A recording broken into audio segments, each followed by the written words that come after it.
Hi everyone, তোমরা সবাই কেমন আছো? আজ আমাদের বাড়িতে চিকেন রান্না হচ্ছে। আমার মেয়ের আবদারে অনেকদিন পর খেতে চাইছো, তাই চিকেন রান্না করছি।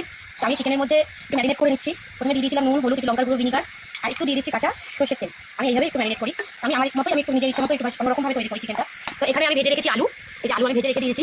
আর এখানে পেঁয়াজ, টমেটো আর গোটা গরম মশলা, তেজপাতা আমি এগুলো দিয়েছি। দিয়ে আমি ওর মধ্যে একটু নুন আর একটু সামান্য মিষ্টি দিয়েছি, একটু চিনি দিয়েছি কালারের জন্য। চিনিটা পেঁয়াজের মধ্যে দিলে একটু কালারটা করে রেখে দিয়েছি। একটু গরম মশলা দিয়েছি, গোটা এলাচ, লবঙ্গ, দারচিনি আর একটু হালকা কাঁচা লঙ্কা, পেঁয়াজ, টমেটো আমি এগুলো একটু ম্যারিনেট মশলা করে রেখে দিয়েছি। তারপরে এই চিকেনটা ম্যারিনেট করছি, করে রেখে দেবো জাস্ট একটু 10-15 মিনিট, বেশি রাখলেই হবে, বেশিক্ষণ রাখি না। আমার পেঁয়াজটা দেখুন হালকা ব্রাউন করে আমার ভাজা হয়ে গেছে। এবার যে মশলাটা আমি পেস্ট করে রেখেছি, সেই পেস্টটা এবার আমি এর মধ্যে দিয়ে দেবো।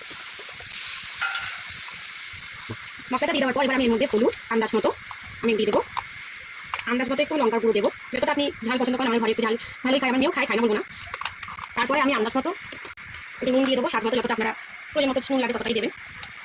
এই মশলাটা আমি এখন ভালো মতো একটু কষিয়ে নিচ্ছি। মশলাটা কষানো হয়ে যাওয়ার পর তারপর আমি মাংসটা দেবো, দিয়ে আমি আবার কষাবো। আমার এই মশলাটা দেখুন কষে গেছে, মশলা দিয়ে তেলও ছেড়ে দিয়েছে। যখন মশলা দিয়ে তেল ছেড়ে দেবে ভাববেন যে মশলাটা কষে গেছে। এবার যে মাংসটা এই যে ম্যারিনেট করে রেখেছিলাম, সেই মাংসটা আমি এর মধ্যে দিয়ে দেবো। এই যে আলু যে আমি ভেজে রেখেছিলাম, সেই আলুটা আমি এর মধ্যে এবার দিয়ে দেবো।